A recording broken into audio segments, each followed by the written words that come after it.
예, 반갑습니다. 그 기도의 이유 책 다 있지요? 예, 그 차례를 한번 봅시다. 차례를 펴주시기 바랍니다. 이제 오늘은 우리가 차례의 제 4장, 이런 기도, 저런 기도, 요 파트를 할 겁니다. 이거 다 하는 건 아니고요. 첫 번째, 관세음보살님은 어떤 분인가?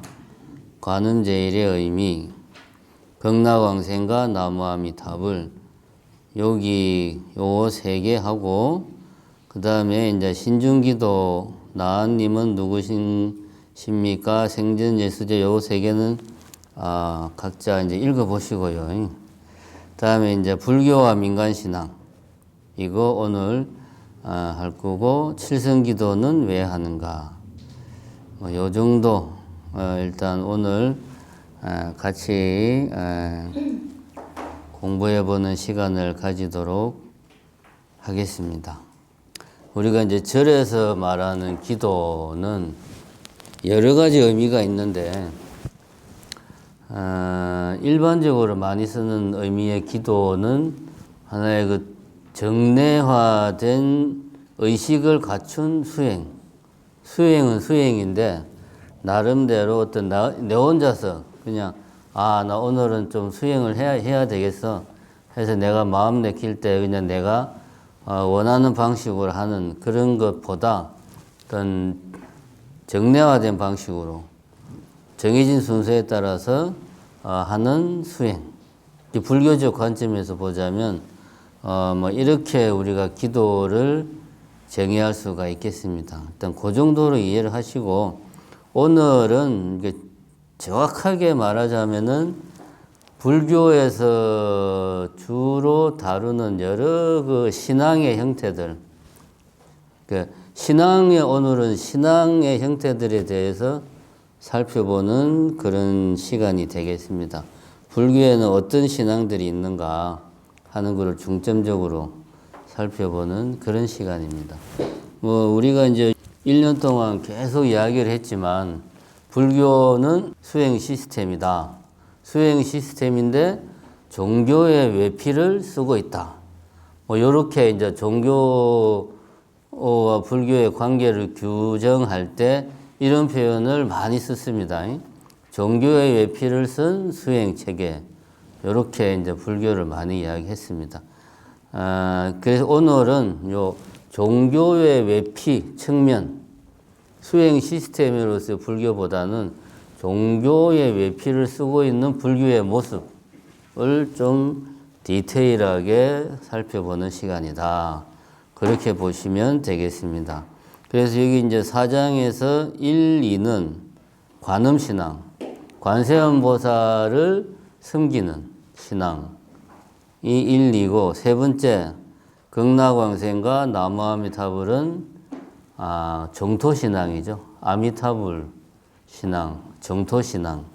그 다음에 불교와 민간신앙. 우리 불교에 들어와 있는 민간신앙이 많습니다. 또 상당히 어떤 부분에서는 꽤 깊이 또 들어와 있기도 하고, 그럼 불교와 민간신앙은 어떤 관계가 있는가? 그리고 불교에 들어와 있는 대표적인 민간신앙은 뭐가 있는가? 크게 보면 이제 칠성신앙하고 산신신앙 두 가지가 이제 불교에 깊이 들어와 있는 민간신앙이라고 볼 수가 있습니다.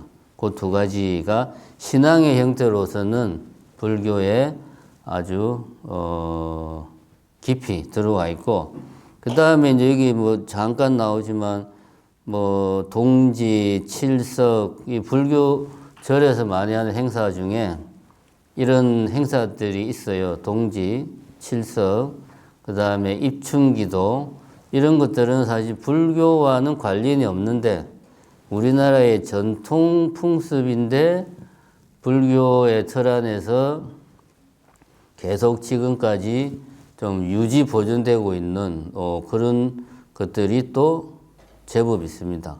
그렇게 이제 두 가지 측면에서 불교 안에 들어와 있는 민간신앙을 살펴볼 겁니다. 그래서 이제 오늘은 주로 종교적 측면으로서의 불교, 살펴보는 시간이다. 이렇게 이해를 하시면 되겠습니다. 달력 다 챙기셨죠? 자, 그래서 달력을 보면 이게 이제 정심사의 1년이 어떻게 진행이 되는가 하는 것을 사진으로 보여주는 겁니다. 1월 달에 보면 이렇게 나오잖아요. 입춘 삼재기도 요잡. 보통 이제 삼재기도를 입춘 고저음에 합니다. 삼재기도. 삼재기도를 할 때 이렇게 이제 그 삼재부라고 하는 것을 머리에 이고 이렇게 쭉 마당을 돌아서 나중에 이제 그것을 태워요. 그런 이제 삼재기도를 보통 2월 초, 1월 말 요때 많이 합니다.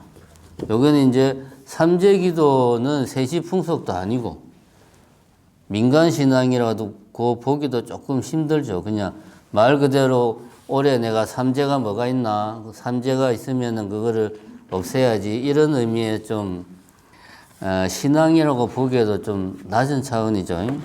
1월 달에 그런 걸 합니다. 2월 달은 생략하고 3월 달에 보면 산신제가 있죠. 요 이제 산신신앙이 우리나라 같은 경우 특별히 다른 나라와 비교해서 불교에 깊숙하게 들어와 있는 신앙 중에 하나가 민간 신앙 중에 하나가 산신신앙입니다.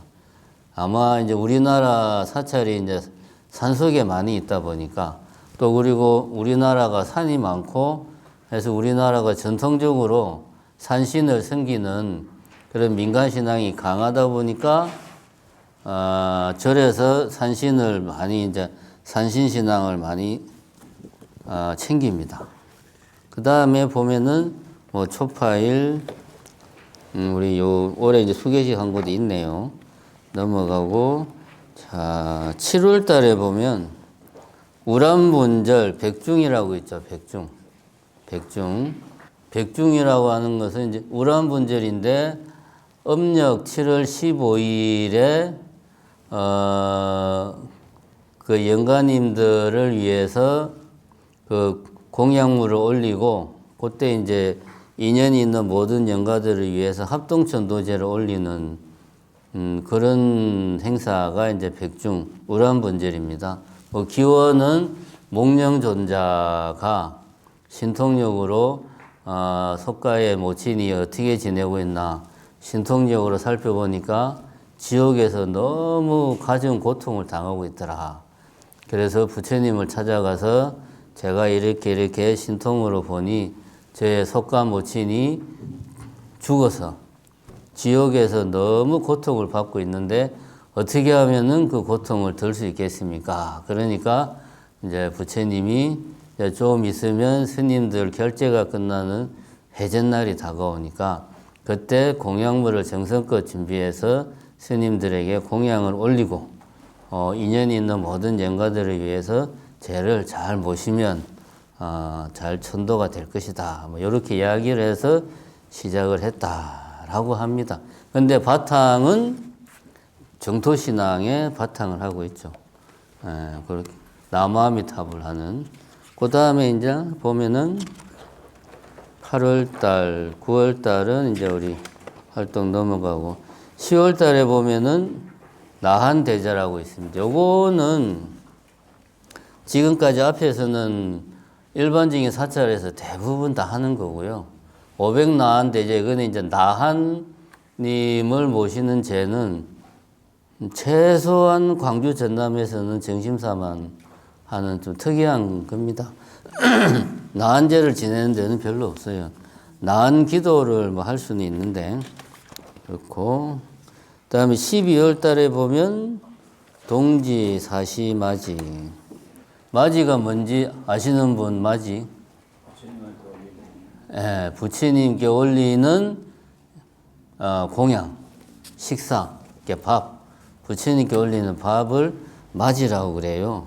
그러니까 동지, 사시, 맞이면 동짓날 사시면은 요즘 시간으로 따지면 9시부터 11시 사이 오, 미, 진, 자축, 인묘, 진사 이렇게 되잖아요. 그러면은 사시가 9시부터 11시죠. 자, 축, 인, 묘, 진, 사 맞나? 그렇죠. 오가 11시부터 1시 사이. 그래서 정오 그러면 오의 한가운데니까 12시. 그래서 사시는 9시부터 11시 사이. 그때 이제 부처님이 이제 일종식을 하신다 그러거든요. 그때 이제 사시에 올리는 맞이, 사시맞이. 동짓날 사시맞이를 이때는 이제 각 정각과 또 탑 모든 곳에 다 올립니다. 팥죽을. 동지 사시맞이는 팥죽이죠. 동지 팥죽. 하여튼 이제 동지를 이렇게 절에서는 챙깁니다. 동지를. 그 이유까지 오늘 이제 설명을 하겠습니다. 자, 첫 번째로 관세음 보살님은 어떤 분인가? 186페이지죠. 여러분들 한 번씩 읽어보셨으면 많은 도움이 되실 겁니다. 그 내용이 어려운 건 없어요. 어려운 건 없고 평이한 내용들입니다.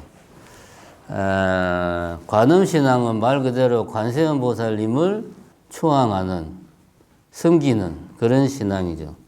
그럼 관음신앙이 왜 생겼는가? 올해 초에 제가 그런 이야기 한 것 같아요. 관세음 보살님은 2, 3세기 정도의 인도 서북부에서 그 조로아스트교 계통의 여신을 불교에서 수용을 한 것이다. 이것이 이제 불교 학계에서 뭐 거의 정설로 받아들이는데, 이런 실제 이제 불교계 내에서는 그걸 그렇게 뭐 중요하게 따지지를 않죠. 관세음 보살이 중요하지, 관세음 보살이 뭐 어디서 왔는가는 별로 중요하지 않다. 그렇긴 하지만 엄밀하게 역사적으로 따지면 관세음 보살은, 그러니까 대승불교가 생기면서 뭔가 일반인들이 좀 신앙을 할 수 있는 대상이 필요한데, 그 대상을 찾다 보니까 그 당시에 좀 대중적으로 인기가 많았던 신을 아무래도 제일 먼저 찾게 되겠죠. 그 신이 이제 그때 당시 지금의 페르시아죠. 그러니까 지금의 이란 그쪽에서 그쪽의 종교였던 이제 조로아스트교에서 섬기던 여신이 이제 인도 서북부 지역에서 좀 상당히 대중적으로 퍼져 있어가지고 그 신이 불교로 들어와서 관세음 보살이 된 거죠. 그게 이제 정설입니다. 그렇게 이해하시면 되고, 이 말은 뭐냐? 관세음 보살님은 태생 자체가 불교의 종교적인 측면과 깊은 연관이 있다. 그러니까 불교가 종교적 외피를 쓰게 되기 시작할 때부터 관세음 보살은 항상 최전선에 있었다. 그래서 종교로서의 불교의 모습을 만들어 나가는 데 있어서 관세음 보살이 항상 전면에서 등장을 했다. 이렇게 우리가 이해를 할 수가 있습니다. 그만큼 관세음 보살의 위치가 대승불교에서는 어마어마하게 중요합니다. 그러면 왜 서가모니 부처님이 있는데 불교에서 제일 중심되는 분은 서가모니 부처님인데, 왜 서가모니 부처님은 그냥 서가모니 부처님대로 놔두고 따로 외부에서 관세음 보살이라고 하는 외부의 신을 불교에서 수용을 했을까? 이 부분을 좀 생각을 해볼 필요가 있습니다. 요거는 우리가 가만히 생각해 보면, 요거는 이제 제 생각입니다. 요거는. 왜냐하면 논문에서는 이런 이야기가 안 나와요. 불교학 논문에서는 당연히 이런 이야기를 안 하고, 또 불교 내에서는 이런 이야기 자체를 할 생각을 안 하고, 제가 미루어 짐작하기에는 서가모니 부처님은 스스로 수행을 해서 깨달음을 얻은 분이란 말이에요. 스스로 수행을 해서 깨달음을 얻은 분으로서 말하자면 수행 시스템으로서의 불교, 수행 시스템으로서의 불교의 정점에 계신 분이 서가모니 부처님이에요. 그러니까 서가모니 부처님은 불교라는 이 종교의 정체성 그 자체죠. 서가모니 부처님이 훼손되면 안 돼요. 아무리 불교가 어느 시대, 어느 사회, 어느 문화를 가더라도 불교가 그 다양한 문화와 신앙들을 받아들이면서도 불교의 색깔을 잃지 않고 2500년 가까이 전 세계에 퍼진 가장 핵심적인 이유가 뭐냐? 다양한 시대, 다양한 사회, 다양한 문화에서 다양한 신앙이나 문화를 받아들이지만은 불교의 핵심적인 정체성, 불교의 핵심은 고스란히 지켜왔다는 거죠. 지켜오면서 항상 했던 일이 뭐냐? 이러한 외부에서 수용하는 것들을 어떻게 불교의 핵심 사상이죠. 핵심 사상으로 재해석할 거냐. 항상 이거를 불교적 관점에서 재해석해가지고 불교의 옷을 입힌 거죠. 그래서 관세음 보살님도 그냥 외부의 신을 모셔온 게 아니고 모셔오는 과정에서 불교의 신으로서 재탄생, 재해석하는 과정을 거친 겁니다. 그래서 서가모니 부처님은 수행 시스템으로서의 불교의 어떤 정체성으로서 가장 핵심이기 때문에 서가모니 부처님의 본연의 모습은 변함이 없어요. 언제 어디서나 항상 그 모습 그대로 있고, 그런데 일반 대중들은 뭔가 좀 종교적인 갈증이 있으니까 종교적으로 의지하고 종교적으로 뭔가를 갈망하고 원하고 간청하는 이런 것들을 찾다 보니까 그런 거에 부응하기 위해서 예를 들면 이제 관세음 보살님 같은 분이 등장을 하는 거죠. 그래서 관세음 보살님은 종교적 외피로서의 불교를 대변하는 분이다. 이렇게 우리가 이해를 하면 됩니다. 그래서 서가모니 부처님은 본연의 모습을 유지하고 관세음 보살님은 종교적인 측면이 강화된 거죠. 그래서 굳이 불교에서 신에 가장 가까운 존재가 뭐냐? 서가모니 부처님이 아니에요. 관세음 보살님이나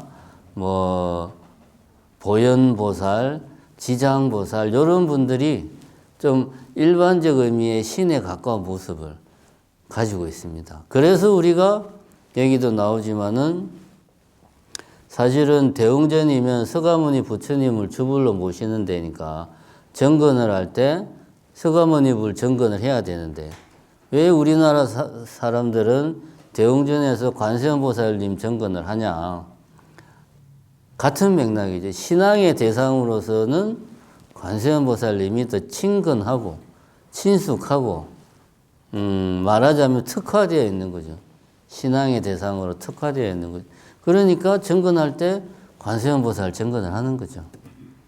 이렇게 우리가 이해를 하면 불교의 특징을 서가모니 부처님과 관세음보살님을 두 분을 놓고 이 두 분 속에 불교의 특징이 다 들어가 있다.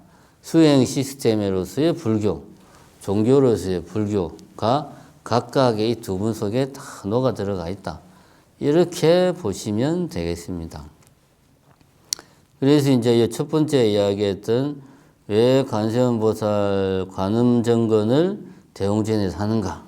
방금 전에 말한 관세음보살님은 어떤 신앙의 대상으로 불교 내에서 특화된 분이다. 이렇게 우리가 이해를 하면 됩니다. 그런데 아까도 말했지만 외부의 신을 불교로 들여올 때 불교에서는 항상 이거를 불교적으로 재해석, 새롭게 재정립을 했다 이거죠. 관세음보살님도 마찬가지죠. 그냥 전지전능한 신이 아니고 보살이죠. 보살로서 재정립한 거죠. 보살은 어떤 존재입니까? 열심히 수행을 해서 깨달았어, 내가. 깨닫고 보니까 나는 깨달아가지고 모든 이 중생 사바세계의 고통에서 벗어났는데 이 사바세계에 있는 다른 중생들이 깨달음을 얻지 못해서 고통 속에 헤매는 걸 보니까 너무 마음이 아픈 거예요. 그래서 다시 사바세계로 속환사바, 우리가 이런 말 쓰잖아요. 속환사바, 어서 빨리 사바세계로 돌아오셔가지고 우리 중생들을 구제해 주십시오. 그래서 관세음보살님이 다시 빠꾸를 해가지고 당신은 깨달았는데 깨닫고 보니까 중생들이 너무 안타까우니까 다시 사바세계로 돌아와서 모든 중생들이 다 구제될 때까지는 나는 완전한 열반에 들지 않겠다. 라고 이제 딱 자기 서원을 세우는 거죠. 이 말은 뭐냐면 중생들의 원을 내가 다 들어주겠다. 그렇게 해서 중생들을 내가 다 제도를 하겠다. 그런 말이죠. 그러면은 그냥 전지전능한 신이 아니고 수행자인데 엄청난 자비의 마음으로 중생들을 함께 중생들이 깨달을 수 있도록 내가 같이 가겠다. 이런 마음을 가지는 게 관세음보살님이죠. 그래서 관세음보살님은 이제 자비의 화신이잖아요. 자비. 그 자비라는 말을 우리가 잘 이해를 하면 충분히 관세음보살님의 어떤 그 특징이 드러납니다. 비라고 하는 거는 이제 슬퍼할 비자란 말이에요. 중생들의 모습을 보니까 마음이 너무 아파. 그래서 이 마음이 아파서 슬픈 마음이 마음속에서 막 우러나는 거지. 처근한 마음, 불쌍한 마음. 자는 자애로운 마음인데 이거는 이제 어떤 무상의 도리, 공의 도리, 나와 너의 구별이 없는 영기실상의 세계를 깨쳤기 때문에 나와 너의 구별이 없어요. 그래서 중생들을 한 몸으로 나와 다름없이 한 몸으로 사랑하는 이런 마음이 이제 자비심의 자. 그래서 자비라는 말을 쓰는 거죠. 그래서 지혜와 자비는 본질은 같다. 그죠? 본질은 같습니다. 지혜를 정득해야 진정한 자비가 나오는 것이고 자비의 실천이 없는 지혜는 의미 없는 것이고 같은 거죠. 그래서 관세음보살님은 그래서 자비의 화신이다. 이렇게 이야기를 하고 정리하자면 계속 이야기했지만 비록 출발은 어떤 외부의 조로아스트교 쪽의 신이었지만 불교적으로 재해석했다. 그래서 관세음보살님은 주로 종교적 신앙의 대상으로 불교 내에 자리매김한 가장 대표적인 분이 관세음보살이다. 이렇게 우리가 이해를 하면 되겠습니다. 그래서 보면은 쭉 보면 이제 그런 이야기가 첫 번째 쭉 나오고 있습니다. 이제 그런 관점으로 이해를 하시면 되고요. 그 다음에 이제 이 이야기 나오죠. 196페이지에 보면 왜 관세음보살님이 아미타 부처님의 협시보살인가? 협시보살이라는 말은 보좌하는 보살들을 협시보살이라고 그래요. 그러니까 서방정토 극락세계에 계시는 부처님이 아미타 부처님인데 아미타 부처님의 양쪽에 관세음보살님과 그 대세지보살 맞나? 대세지보살 그죠? 예. 관세음보살님과 대세지보살님이 양쪽을 개 아미타 부처님을 협시한다 이거죠. 다시 대세지보살님과 관세음보살님은 그 전생담을 보면은 두 분은 어떤 관계입니까? 형제 관계예요. 형제 관계. 어느 쪽이 이제 형인지는 잘 모르겠는데 전생담을 보면 그렇게 되어 있습니다. 그리고 서가모니 부처님이 그 관세음보살님과 대세지보살님의 아버지였어요. 하여튼 이런 전생담이 있습니다. 그러니까 결국은 관세음보살과 대세지보살이 협시한다는 말은 관세음보살님이 협시한다는 말하고 똑같은 거죠. 형제니까 대세지보살님은. 왜 아미타 부처님의 협시보살이 관세음보살일까? 이 부분은 이제 미루어 짐작하기에 이런 식으로 우리가 유추할 수가 있습니다. 요 이야기를 이해를 하려면 요 부분은 신앙으로 우리가 받아들여야 돼요.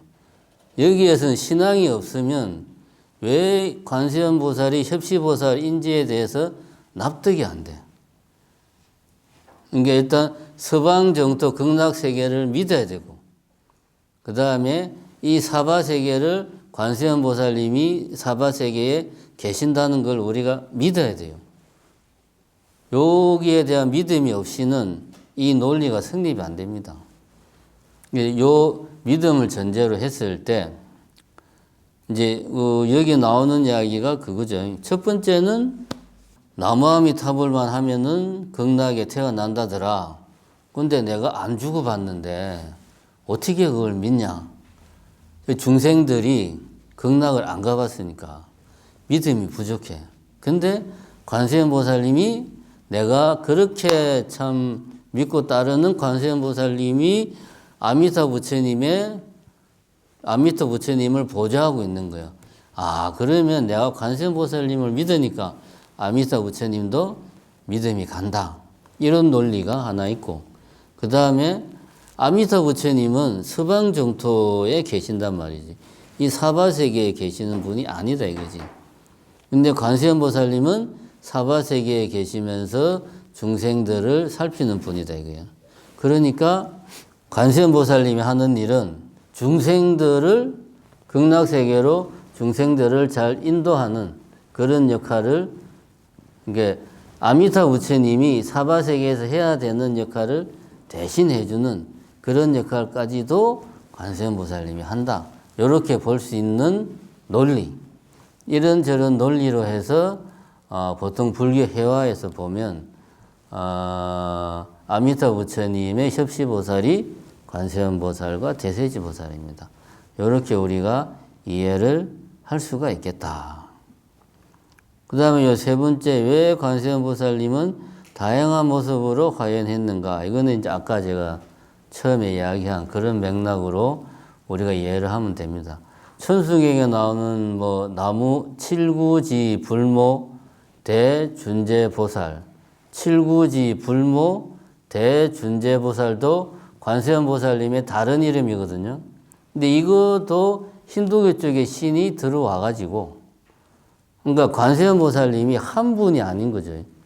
칠구지 불모 대준재보살은 힌두교 쪽의 어떤 신이 불교로 들어오면서 관세음보살로 이렇게 이제 흡수가 된 거죠. 그래서 천수경 할 때 기억날지 모르지만 관세음보살님의 모공 하나하나에서 불보살들이 나왔다. 그래서 불모다. 이런 표현을 씁니다. 근데 이거는 힌두교에 그런 신이 있대요. 실제로. 그러니까 그 신이 불교로 들어오면서 관세음보살로 흡수가 된 거죠. 이렇게 이제 관세음보살님은 불교에서의 신앙에, 그러니까 내세 신앙보다는 현세 신앙을 대표하는 분이다 보니까 다양한 신들이 관세음보살로 흡수가 많이 된 거죠. 그렇게 볼 수가 있다. 물론 이제 더 자세하게 들어가면 디테일하게 나오겠죠. 여기도 보면 이제 백이관음 같은 경우는 인도에서는 볼 수가 없어요. 중국으로 넘어가면 백이관음이 등장합니다. 이거는 이제 중국의 신선 있잖아요. 도가 쪽의 신선. 이런 분들이 이제 또 불교로 들어오면은 백이관음의 모습으로 이제 또 바뀌는 거죠. 이런 식으로 그렇게 해서 관세음보살님이 다양한 모습을 가지고 있다. 이렇게 우리가 이해를 할 수가 있겠다. 여기서 이제 우리가 불교를 신앙으로 볼 때 아예 처음에 시작할 때부터 불교를 신앙으로 시작을 한 분들은 별 문제가 없죠. 예를 들면은 우리 아들 요번 수능에 꼭 붙게 해주세요. 이렇게 하면서 이제 열심히 기도를 하는 이런 경우, 건강 바른 기도, 사업 번창 기도, 이런 식의 기복신앙이죠. 쉽게 말하는 기복신앙으로 불교를 시작한 경우는 별 문제 없습니다. 이런 종교적인 신앙으로 접근을 해서 관세음 보살님은 이런 분이다. 충분히 납득이 되죠. 시작을 그런 어떤 신앙으로 시작을 했으니까. 그런데 이제 그게 아니고 요즘은 불교를 신앙보다는 어떤 자기 위로, 뭐 힐링, 어떤 내 마음의 어떤 성숙, 좀 뭔가 마음을 채우는 마음의 위로, 이런 쪽으로 이제 많이 접근한단 말입니다. 이런 분들한테는 이런 신앙으로서의 불교의 모습이 조금 낯설거나 좀 거리감이 있을 수가 있어요. 나는 신앙으로서의 불교는 그렇게 탐탁지가 않다. 이렇게 우리가 이제 생각을 할 수가 있습니다. 근데 이 부분을 잘 생각을 해 봅시다. 신앙이라는 게 결국은 하는 일이 뭐냐? 신앙이 하는 일이 뭐냐? 어떤 내가 뭐 그게 전지전능한 신이든 내가 아주 이렇게 따르는 뭐 어떤 불보살이든 누가 됐든 간에 신앙이 하는 역할은 다른 게 아닙니다. 기복신앙은 한 측면이고 신앙의 또 다른 측면이 있어요. 내가 힘들고 흔들릴 때, 그럴 때 어떤 내가 기댈 수 있는 어떤 존재, 힘이 되는 존재, 같은 사람에게서는 내가 찾을 수 없는 어떤 위로와 위안과 어떤 든든한 힘을 나에게 주는 존재가 필요할 때가 있어요. 사실 뭐 여기 계시는 분들이 나이들이 다들 이제 좀 되셨으니까 제가 이런 이야기를 하면은 공감하는 바가 있을 겁니다. 살다 보면 사는 게 힘들 때가 있어요. 머리로는 이해가 되는데 마음은, 가슴은 받아들이지 못하는 상황들이 살다 보면 많아요. 이런 상황은 논리적으로 내 자력으로 헤쳐나가기가 힘들어. 예를 들면 뭐 자영업 하시는 분들 당장 일을 해야 되는데 뭐 당장 저 같은 경우도 제일 힘든 게 그런 겁니다. 그러니까 자영업 기준으로 말하면 뭡니까? 직원들이 갑자기 나간다고 그러면 지금 당장 할 일이 태산 같은데 툭 하면 나간다고 그래. 그럼 이제 이게 그냥 답답한 거예요, 이거는. 또 이야기를 들으면 나름대로 사연은 있고 나가지 말라고 할 수도 없고 나가면은 당장 엄청난 타격이 생기고 어떻게 뭐 내가 할 수 있는 게 없는 거예요. 이런 경우. 예를 들면 이런 경우.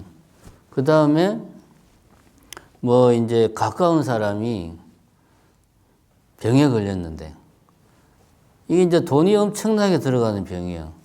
이게 아예 그냥 병에 걸려가지고 좀 못한 말이지만 며칠 사이에 그냥 가버리면 그냥 슬퍼하고 말 건데 그게 아니에요.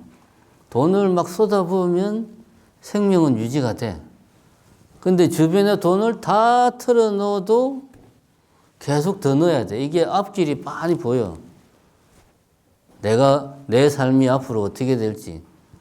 근데 또 그 삶을 내가 회피할 수도 없어요. 뭐 예를 들면 이런 상황에서는 사람으로부터 위로를 받는다는 게 참 힘듭니다. 이런 좀 뭐 굳이 말하자면은 극한적인 상황.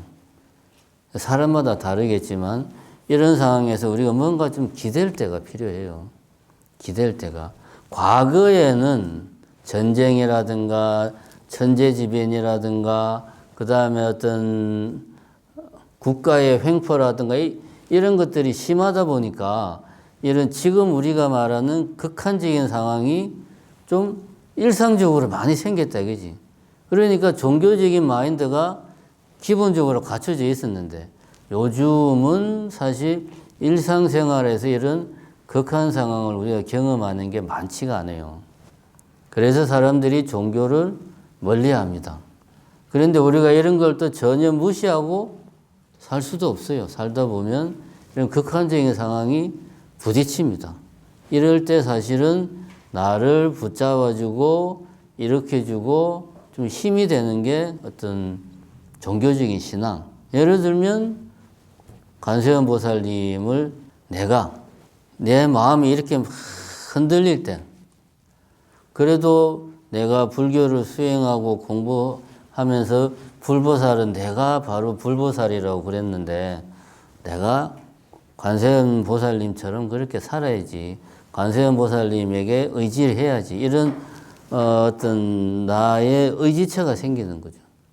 이런 게 우리 현대인들이 볼 때는 어떤 종교적 신앙의 역할이다. 제가 볼 때는 분명히 이런 역할은 필요하다. 그리고 관세음 보살도 우리는 좀 이런 측면에서 이해할 필요가 있다. 나중에 이제 정토신앙도 마찬가지인데 일상적인 상황에서 종교적인 신앙을 강조하는 게 아니에요. 예를 들면 정토신앙 같은 경우는 정토신앙은 논리가 상당히 간단해요. 나무아미타불을 10번 하면 극락 간다. 요거거든요. 나중에 이제 오녀 스님은 10번도 너무 많아.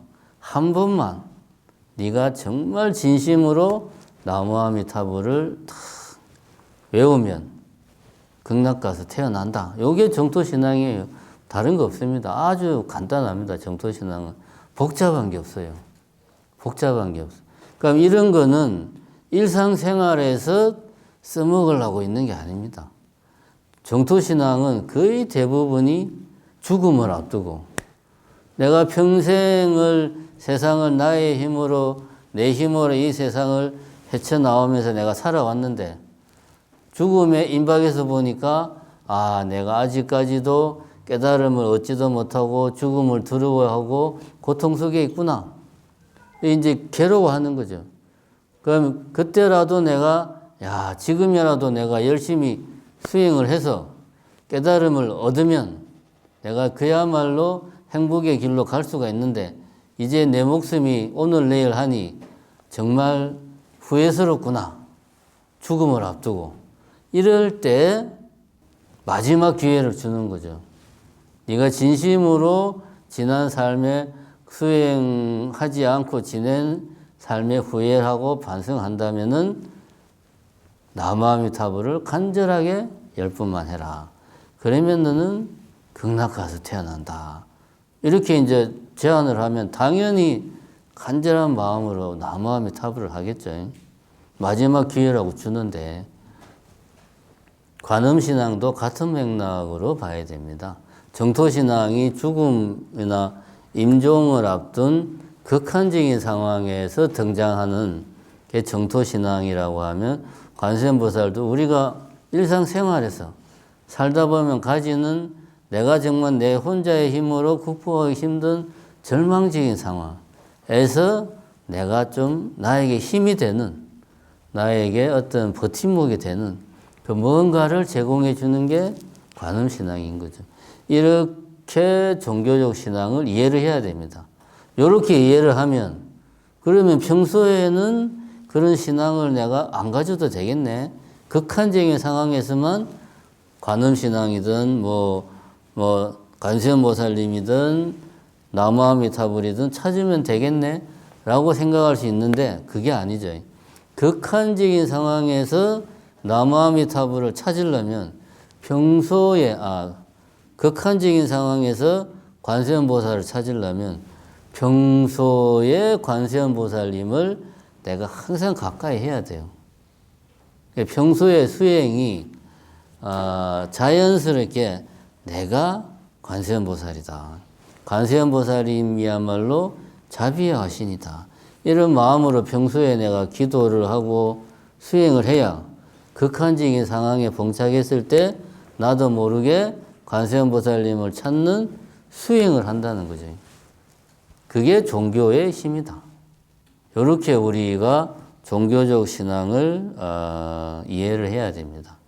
그러니까 일단은 관음신앙은 그렇고 정토신앙 같은 경우도 이 부분만 이야기하면 될 것 같아요. 일단은 정토신앙이 극한적인 상황을 상정을 하고 등장을 했다라는 거는 이야기를 했고 극락에 대한 이해만 우리가 정확하게 하면 정토신앙은 전부 다 이해가 됩니다.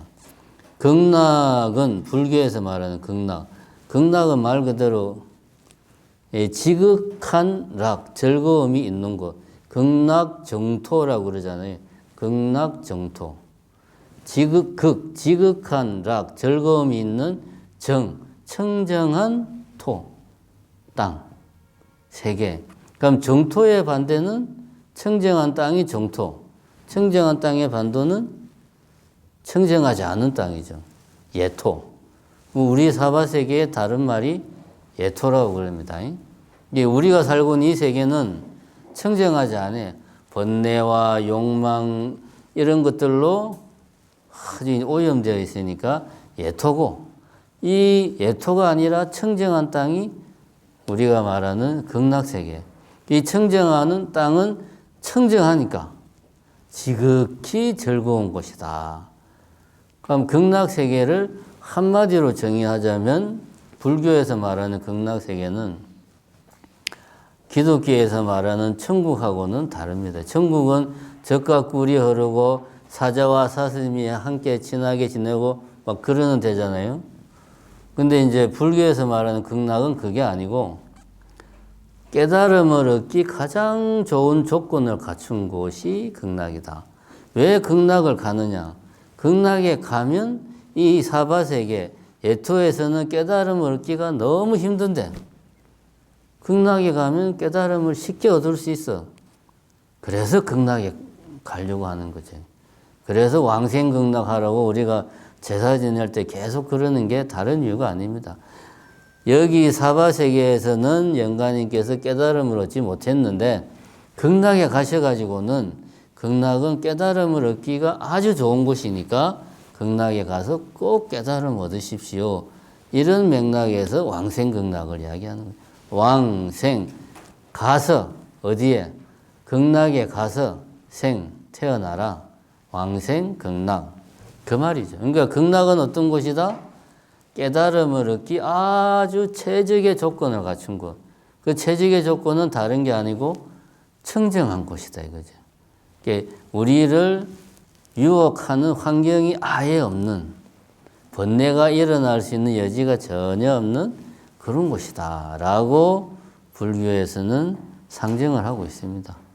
물론 이제 출발은 어떤 현실 세계의 어떤 절망적인 상황에서 어떻게 하면 우리가 이 상황을 이겨낼 수 있을까 하는 마인드에서 출발을 했겠죠.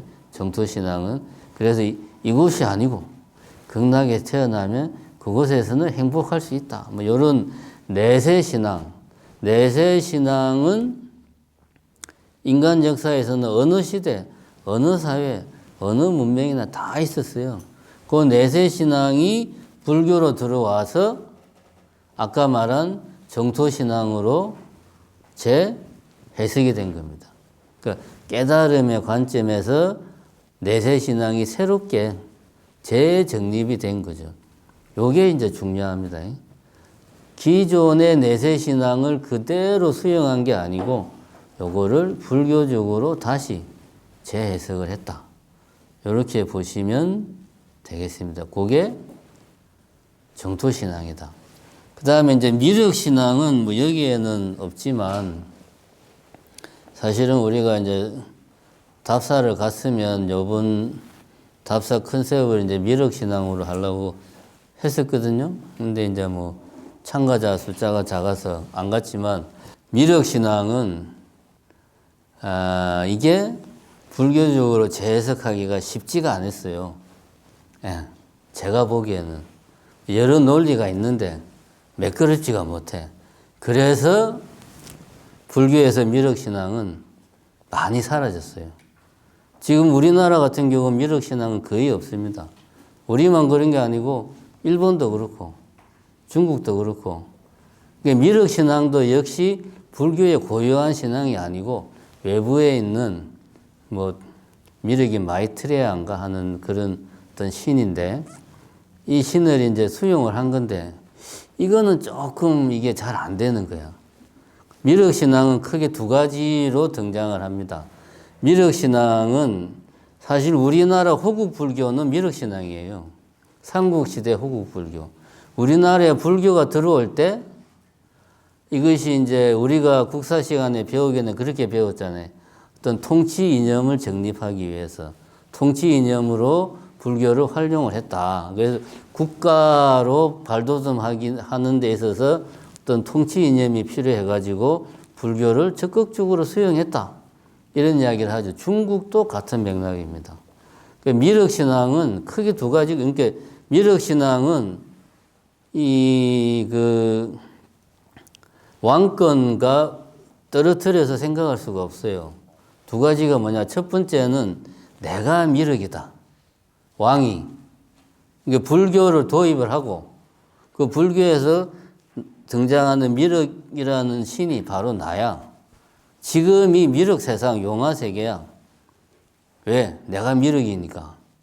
이런 논리가 하나가 있고, 두 번째는 이제 미륵이 우리가 살고 있는 이 세계의 미륵이 하생할 거야. 왜냐?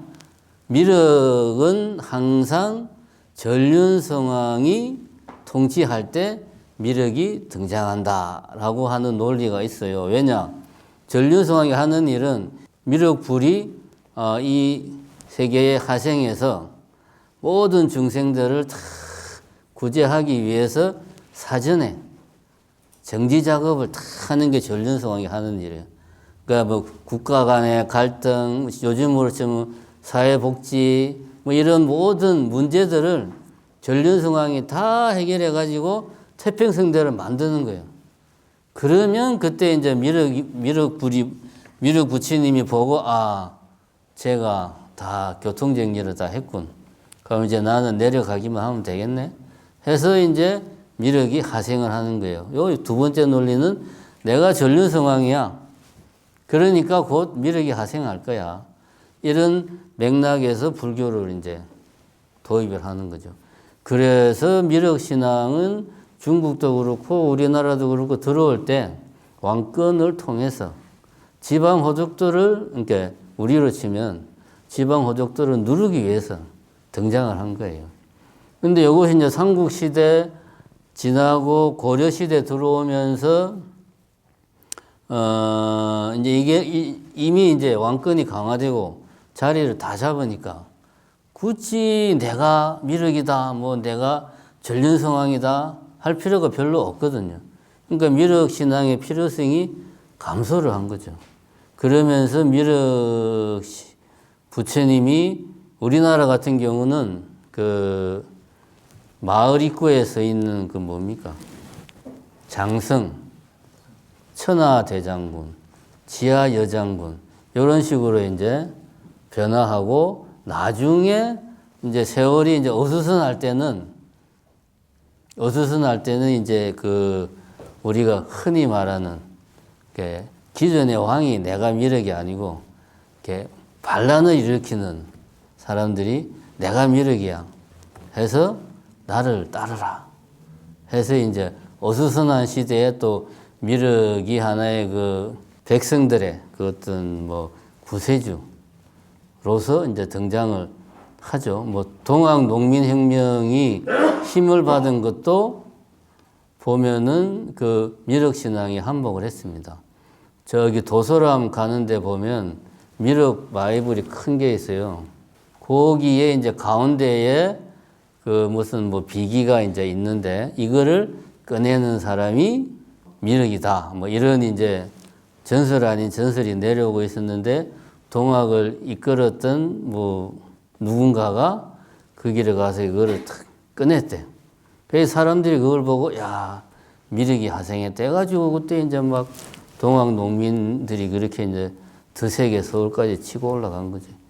동학도 미륵 사상이 좀 신앙이 많이 영향을 줬어요. 이렇게 이제 미륵 신앙은 사실은 왕권 강화 측면에서 불교 좀 왕권이 좀 이용을 하다가 불교를 그거 지나면서는 사라졌어요. 거의 대부분.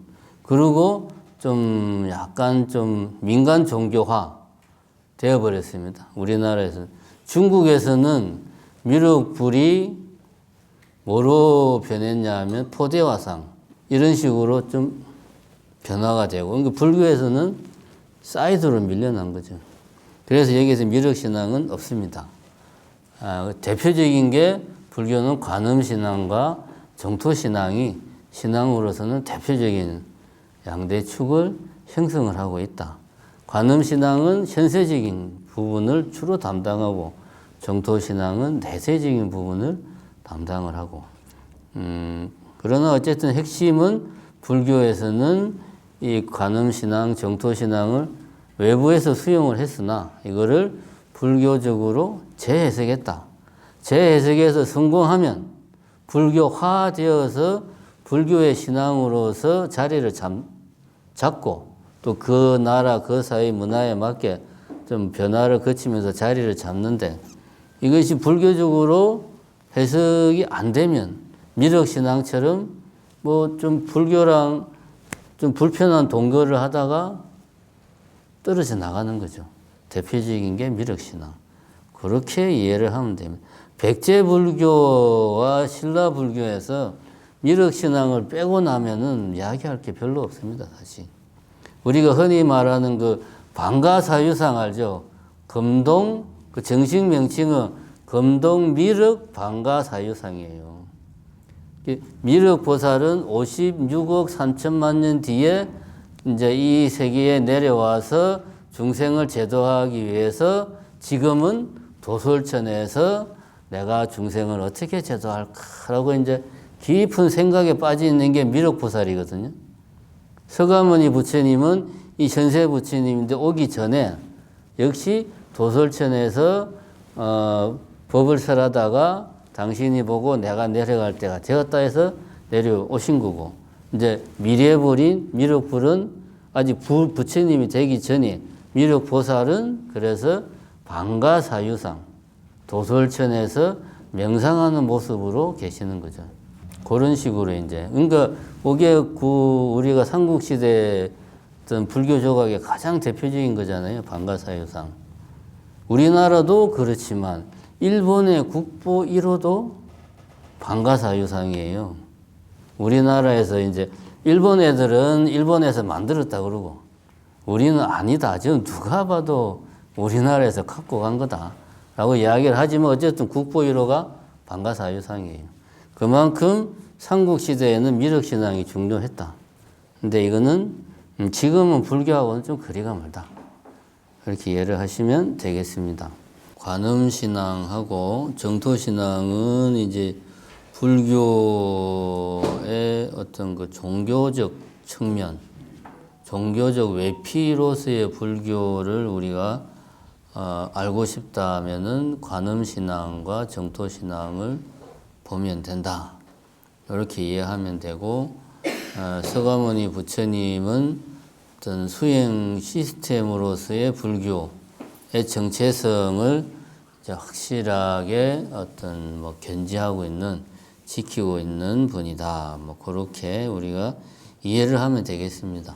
그리고 이제 불교가 2500년 동안 어쨌든 사라지지 않고 지구상에 존속할 수 있었던 뭐 여러 가지 이유가 있겠지만 그 중에 하나가 외래 종교, 그러니까 불교 외부의 그런 종교나 뭐 사상이나 이런 것들을 불교 안으로 끌고 와가지고 요거를 불교적으로 재해석했다. 그래서 그것이 비록 외래의 어떤 신앙, 종교일지라도 불교적으로 재해석되어서 불교의 한 파트가 되고 불교를 감사하는 하나의 외피가 되었다. 이제 이렇게 그런 이야기를 했습니다. 그래서 뭐 예를 들면 극락이 이제 기존의 다른 뭐 종교나 이런 데서 천당과는 극락을 불교에서는 다르게 해석을 한다. 요거만 알아도 우리가 왕생극락이라는 게 뭘 의미하는가를 좀 훨씬 더 좀 불교적으로 이해할 수가 있습니다. 그러니까 불교에서 말하는 극락 정토는 깨달음을 얻을 수 있는 최적의 조건을 갖춘 곳이다. 그렇게 불교에서는 해석을 한다. 뭐 이런 이야기를 했습니다.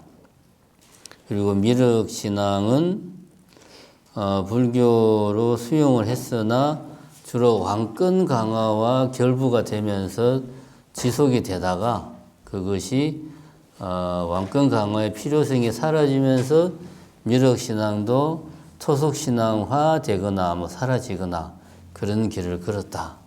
아주 간단하게 말하자면 그렇습니다. 그래서 여러분들이 이제 이 백제불교, 우리와 가까이 있는 백제불교를 이해하려면 사실 미륵신앙을 모르고 백제불교를 보면 백제불교의 반밖에 모르는 거예요. 미륵신앙을 좀 보고 백제불교를 보면 충분히 이해할 수 있다. 우리가 저 익산 미륵사지 있잖아요. 절 이름이 미륵사잖아요. 미륵사. 그 미륵사지 뒤에 있는 산 이름이 뭐냐 하면 미륵산이에요. 산 이름도 미륵산. 온 동네가 다 미륵이에요. 그냥 미륵으로 시작해서 미륵으로 끝나요. 익산 거기를 가면. 자, 그럼 이제는 지금은 이제 불교와 민간신앙이 서로 또 어떻게 엮였는가. 요 이야기를 좀 해볼까 합니다. 요 이야기를 하기 전에 이제 기복신앙과 불교가 어떻게 서로 이렇게 공생관계를 맺고 있는가. 사실 기복신앙은 우리나라 같은 경우는 일각에서는 그런 말을 해요. 무슨 종교든지 우리나라에 들어오면 기복신앙이 된다. 뭐 이런 말을 합니다. 이게 이제 일면 틀린 말은 아니에요. 기독교도 사실 우리나라 기독교는 기복신앙적인 기독교 측면이 강하죠. 보면은 실제로 뭐 수능 기도를 하러 교회를 가든 절을 가든 내용은 똑같거든. 단지 비는 대상만 다를 뿐이지. 그러면 이제 저 위에서 이제 맨날 부처님하고 예수님하고 이제 맨날 협상할 거 아닙니까? 요번에 네가 좀 양보해. 아니야, 저번에 내가 양보했잖아. 이게 사실 말이 안 되거든. 어쨌든 이 기복신앙 같은 경우는 어떻게 이해를 해야 되냐? 불교에서는. 그러니까 이거를 제가 이제 앞에서 관음신앙과 정토신앙도 그렇게 이야기했지만 기복신앙도 불교적으로 재해석해야 돼요. 기복신앙을 그 자체로 이해해서 야, 이거는 기복신앙이니까 흔히 이런 말을 합니다.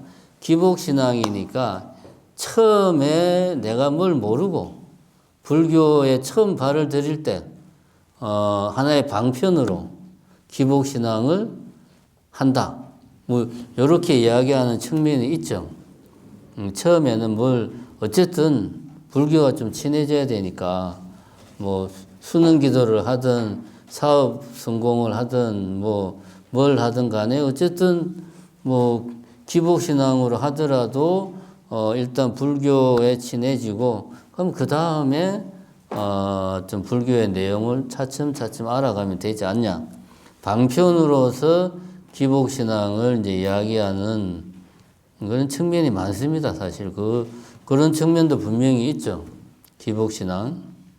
또 사실은 그 덕분에 우리나라에 그 많은 절들이 먹고 살고 있고 뭐 그 부정을 못 합니다. 부정을 못 하는데 기복신앙도 불교적으로 우리가 재해석을 해야 된다. 무슨 말이냐? 복은 비는 것인가 짓는 것인가 이런 관점으로 우리가 기복신앙을 이해를 해야 된다. 그러니까 요 이야기는 길게 할 수 없으니까 아주 짧게 하자면 예를 들면 이런 거죠. 마트를 이제 갔는데 어린아이 엄마가 어린아이를 데리고 마트를 갔어요. 가다가 장난감 코너를 지나갔어. 그러면은 이 아이가 장난감 코너에서 이거 사달라고 막 떼를 쓰는 거야. 뭐 구르고 울고 그냥 장난감 코너에서 떠나질 않고 악을 쓰는 거예요, 이제. 이럴 때 부모가 취할 수 있는 행동은 두 가지죠. 자식한테 져가지고 요번이 마지막이야 이러면서 어쩔 수 없이 사주거나 그래 네 거기서 울다가 뭐 지치든지 말든지 나는 못 사줘. 뱃째 뭐 너 울어 나 갈 거야 뭐 요러거나 둘 중 하나입니다. 이 말은 뭐냐 하면 복을 비는 거는 내가 아무리 열심히 빌어도 복을 주고 안 주고는 내가 열심히 빈다고 해서 복을 받고 열심히 안 빌면 복을 안 받고 이게 아니라는 거죠. 주는 사람 마음이야 이거는. 부모가 사주고 안 사주고는 부모 마음이에요. 아무리 내가 울고불고 난리를 펴도 요번에 쟤는 버릇을 단단히 고쳐야 돼요. 그러면 이제 안 사주는 거예요. 복은 빈다는 관점에서 봐도 복을 빈다고 생각하면은 확률적으로 이룰 수 있는 확률이 떨어지는 거죠. 근데 이제 같은 맥락에서 어떤 사람이 마트를 갔는데 해상도 엄청 높은 TV가 이제 새로 나왔어. 한 100인치짜리 텔레비가 그냥. 야, 너무 좋다. 근데 가격이 엄청나게 비싸요. 막 500만 원 막 이래. 아, 저거 사고 싶은데 주머니에 돈이 없네. 그래서 이제 그때부터 돈을 좀 모아야 되겠다. 그래서 이제 저 텔레비를 사기 위해서 돈을 모으는 거예요. 매달 얼마씩 모아가지고 그 텔레비를 사는 거예요. 요거는 복을 짓는 거죠. 우리가 이제 복이라는 걸 이야기할 때 저 사람은 참 사람이 복이 많아. 저 사람은 복이 참 많은 사람이야. 저 사람은 참 생긴 것부터가 박복해. 이런 표현을 쓰잖아요. 이런 말 자체가 담고 있는 의미가 복이라는 게 뭐 우리가 달라고 해서 요청하는 게 아니고 내가 내 안에 막 이렇게 쌓아 놓는 것, 저장하는 것, 그런 거라는 인식을 우리들이 하고 있는 거예요. 그러니까 저 사람은 참 복이 많은 사람이야. 저 사람은 박복한 사람이야. 이런 표현을 쓰는 게 저 사람이 안에 얼마나 많은 복을 쌓고 있느냐, 저장을 했느냐, 그런 말이거든요, 결국. 그러면 그 사람이 평소에 얼마나 많은 복을 지었는가에 따라서 저 사람이 복을 얼마나 받는가가 결정된다. 라는 게 사실은 우리가 은연중에 하는 사고방식이에요. 은연중에. 그러니까 복은 뭐 종교를 떠나가지고 비는 것이 아니고 내가 짓는 것, 즉 내가 쌓는 거죠. 복은 내가 쌓는 거죠. 복은. 그래서 우리가 이제 공덕, 뭐 복덕, 덕행 이런 표현들을 씁니다. 다 비슷비슷한 표현인데 복을 이제 복덕이라고도 말을 하는데 공덕이라고 하는 것은 같은 말인데 공덕은 제가 이야기를 한 것 같은데 공은 아주 수고롭게 노력하는 게 공이고 덕은 얻을 덕자에 그 이제 한자가 어원이 있는 거. 그러니까 열심히 노력해서 얻는 게 공덕이다 이거지. 열심히 노력해서 내가 뭔가를 얻었어. 그래서 그걸 내 안에 내가 쌓았어. 근데 이것이 이제 요렇게 내가 열심히 노력을 해서 내 안에 뭔가를 쌓았다 이거죠. 하나의 가능성으로서 이제 내가 쌓은 것을 실제로 현실의 겉으로 드러내는 것. 요게 이제 덕행입니다. 덕행. 공덕을 통해서 쌓은 어떤 가능성을 덕행을 통해서 실제로 내가 드러내는 거죠. 이때 우리가 복이라고 하는 것은 결과가 공덕의 결과가 좋은 방향으로 그것이 나타날 때 우리는 이걸 이제 복이다 이런 표현을 쓰는 거죠. 같은 걸 두고 하는 말인데 공덕이라는 말은 그것을 얼마나 내가 열심히 노력해서 얻었는가 하는 측면에 강조를 두는 게 공덕. 복이라는 말은 그 결과물이 얼마나 좋은 방향으로 그것이 선순환을 이루어 가지고 좋은 방향으로 좋은 결과를 불러일으키는가. 이런 측면에서 결과물의 측면에서 말할 때는 복덕 내지는 복. 그 다음에 가능성으로 있는 공덕을 현실로 드러내는 것. 이것을 덕행. 이런 표현을 씁니다. 그러니까 덕행은 말 그대로 어떤 행하는 거죠, 이제. 내 안에 쌓은 공덕을 행하는 게 덕행이죠.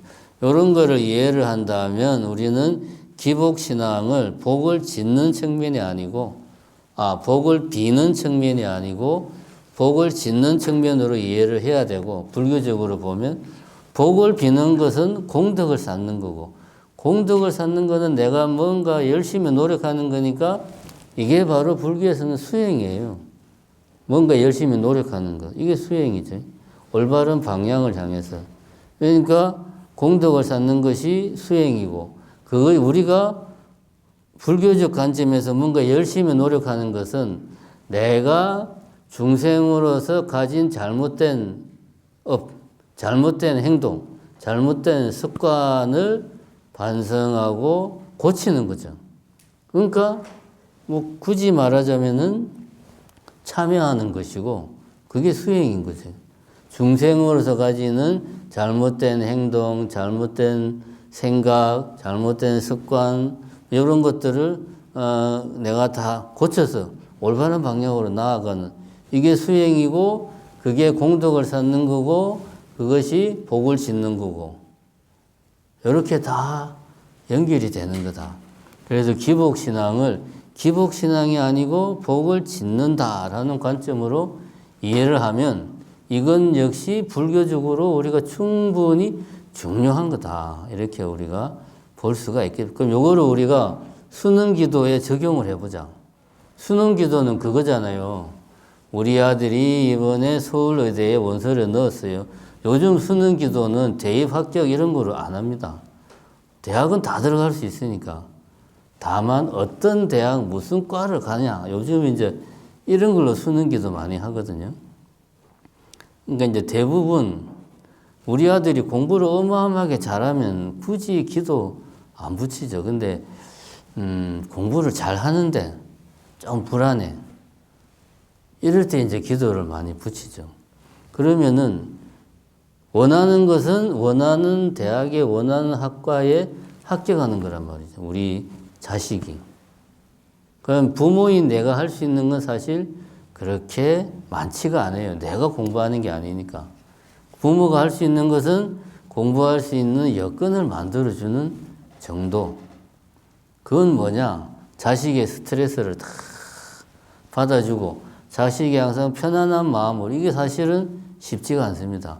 편안한 마음으로 공부에만 전념할 수 있는 환경을 만들어주는 거죠. 그러자면은 부모가 수행자가 돼야 돼요. 그죠? 공감하죠? 수능 기도를 그런 마음으로 하면은 자식이 합격할 확률이 높아지죠. 당연히.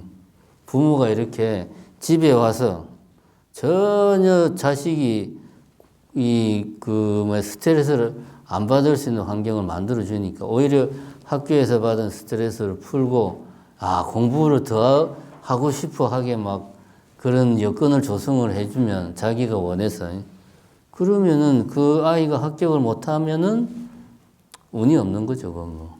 내지는 머리가 많이 나쁘거나. 그러니까 이런 식으로 우리가 기복신앙을 이해를 하면 이것도 수행의 한 측면으로 받아들일 수가 있다.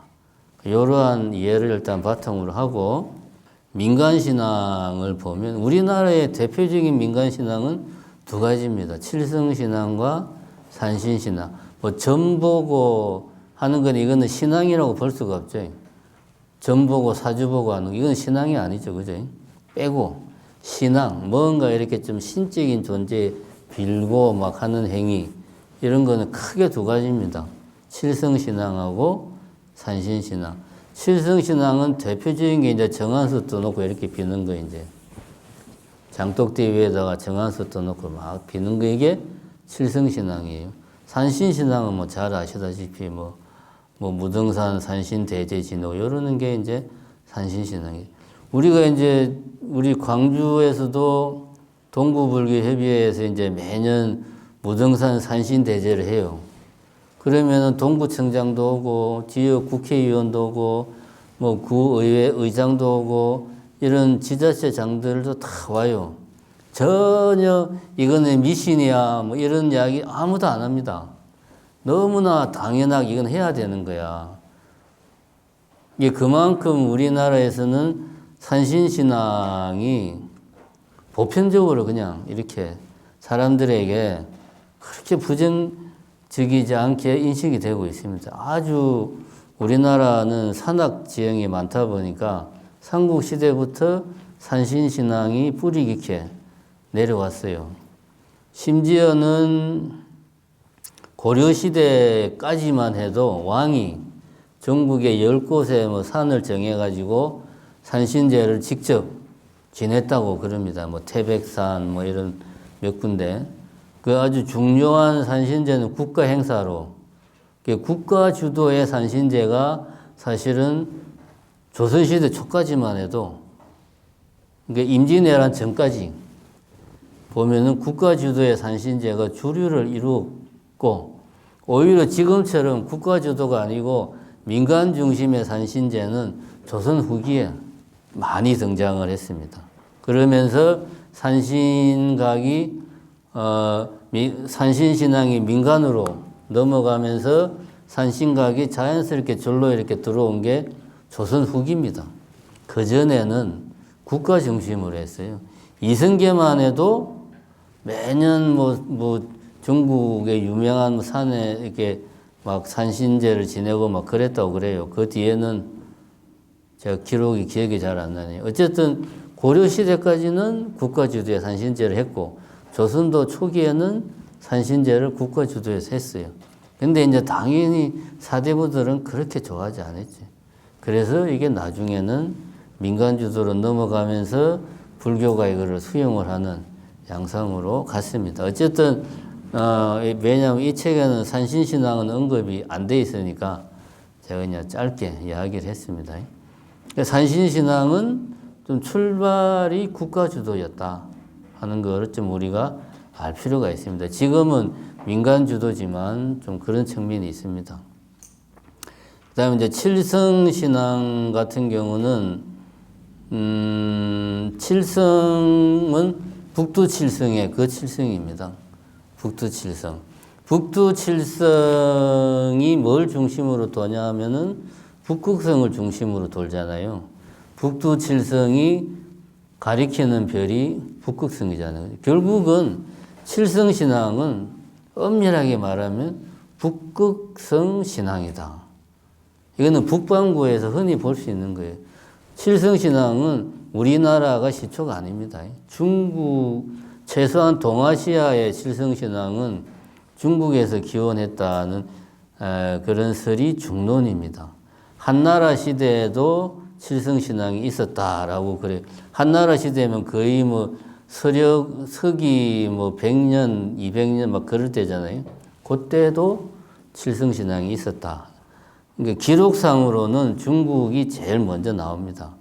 우리나라는 삼국시대에도 당연히 있었고, 고려, 조선까지 쭉 이어지고 있어요. 우리나라의 칠성신앙은 첫 번째가 이제, 그 수명하고 많이 연관되어 있어요. 대개가 보면은 그것도 이제 어린아이의 생명, 보통 이제 아이가 태어나가지고 옛날에는 많이 죽잖아요. 그래서 오래 살게 해달라. 그래서 갓난아이들의 생명을 관장해주는 그런 존재가 이제 칠원성군. 불교에서는 치성광열에 그렇게 이야기를 합니다. 이게 이제 생명을 관장하다 보니까 결국은 생명을 관장하니까 이걸 확장시키면 그 살아있는 사람의 모든 걸 다 그냥 관장하는 식이 돼버리는 거죠. 그래서 칠성신앙이 아주 대표적인 민간신앙으로 자리를 잡았다. 우리나라에서는. 중국도 칠성신앙이 꽤 뿌리가 깊다고 그러고 일본은 잘 모르겠어요. 어쨌든 동아시아에서는 칠성신앙의 뿌리가 깊고 특히 우리나라는 이게 좀 오랫동안 지속되어 왔고 중요한 축을 이루고 있다. 산신신앙하고 이렇게 보면 됩니다. 또 이제 책에 나오지만은 칠성신앙 같은 경우는 그 칠성탱을 보면 이제 가운데 있는 부처님이 이제 치성광열에 주변으로 7분이 이제 북두칠성을 상징하는 7분의 이제 부처님이 있고, 그 다음에 이제 28수 해가지고 28개의 북극성 주변의 별자리를 상징하는 뭐 분들이 있고, 다음에 치승광 열애의 왼쪽에는 해를 상징하는 일광보살이 있고, 오른쪽에는 달을 상징하는 월광보살이 있고, 해를 상징하는 일광보살은 빨간색 동그라미, 달을 상징하는 월광보살은 흰색 동그라미, 그렇게 이제 양쪽에 이렇게 있습니다. 요거는 우리나라 경복궁에 이제 왕 뒤에 있는 그림도 똑같아요. 그만큼 우리나라 칠성신앙이 우리가 깊다. 이렇게 이제 일단 이해를 하면 됩니다. 요 칠성신앙이 절에 들어와가지고 뭐 칠성각이나 아니면 정심사 같은 경우는 대흥전 안에 칠성탱이 있죠. 이제 칠성기도를 하죠. 여기는 자연스럽게 민간신앙이 불교로 들어온 대표적인 케이스가 이제 칠성신앙, 그리고 산신신앙입니다. 근데 이제 우리가 여기서 이제 중요하게 이야기해야 될 거는 우리나라하고 일본하고 좀 비슷한 측면이 있는데, 일본 이야기를 먼저 하자면 저번에 한 것 같지만, 일본 같은 경우는 아이가 태어나면 신사에 가서 등록을 해요. 그 자기 동네에 있는 신사. 이 아이가 태어났다. 등록을 하고, 결혼을 할 때는 보통 기독교식으로 결혼을 해요. 호텔이나 뭐 이런 데서 기독교식으로 결혼을 하고, 죽으면은 불교식으로 장례를 지내요. 일본 사람들 개념에는 신도, 일본 전통 종교라고 볼 수 있죠. 신도, 기독교, 불교가 아주 자연스럽게 그냥 생활 속에 녹아 있는 거예요. 서로 충돌하지 않고. 우리나라도 좀 비슷합니다. 우리나라 같은 경우, 불자들 같은 경우, 우리도 그런가 좀 의아해하지만 잘 생각해 보면 우리는 불자인데 제사는 유교식으로 지내죠. 그죠? 불교식으로 지내는 게 아닙니다. 요즘은 이제 집에서 제사를 안 지내고 절에 제사를 맡기는 경우가 많은데, 집에서 제사를 지내는 경우에는 다 유교식으로 지내죠. 그거에 대해서 왜 우리는 유교식으로 제사를 지내야 되나, 불교식으로 해야 돼 하는 사람들 없어요. 그냥 자연스럽게 유교식으로 제사를 지내고, 그 다음에 뭐 아이고 뭐 비가 안 와서 큰일이네, 그러면 기우제 지내야지 막 이러면서 또 기우제 지내는 거에 대해서 자연스럽게 아이고 뭐 꼭 기우제를 지낸다고 비가 오는 건 아니지만 그래도 뭔가 해야 되지 않겠어 하면서 기우제 지내는 거에 대해서 크게 반대를 안 하고, 우리도 보면은 불자들이 보면은 유교나 민간신앙에 대한 거부감이 전혀 없어요. 자연스럽게 불교, 유교, 민간신앙이 자연스럽게 우리들 일상 속에 막 뒤섞여 있는데, 우리는 이것이 전혀 충돌된다는 걸 못 느낍니다. 우리 같은 경우는 그냥 자연스럽게 살아가요. 이제 기독교는 조금 다르죠. 우리나라 기독교가 워낙 공격적이다 보니까 좀 다르죠. 일본은 기독교가 힘을 못 쓰잖아요. 일본은 기독교가 1%가 안 된다고 그러거든요. 그러니까 이제 그렇게 하는데 우리나라는 좀 다르죠. 어쨌든 우리나라도 그렇고 일본도 그렇고 종교 간이 좀 일상생활에서는 갈등이 별로 없어요. 상당히 실용적이죠. 보면은 제사는 유교식으로 뭐 이제 그럼 뭐 필요하면 점도 보고, 이게 상당히 실용적으로 우리는 그때 적절한 걸 골라서 이제 막 그 종교적인 행위를 해도 아무 문제가 없어. 그런데 우리가 이런 생각을 해봅시다.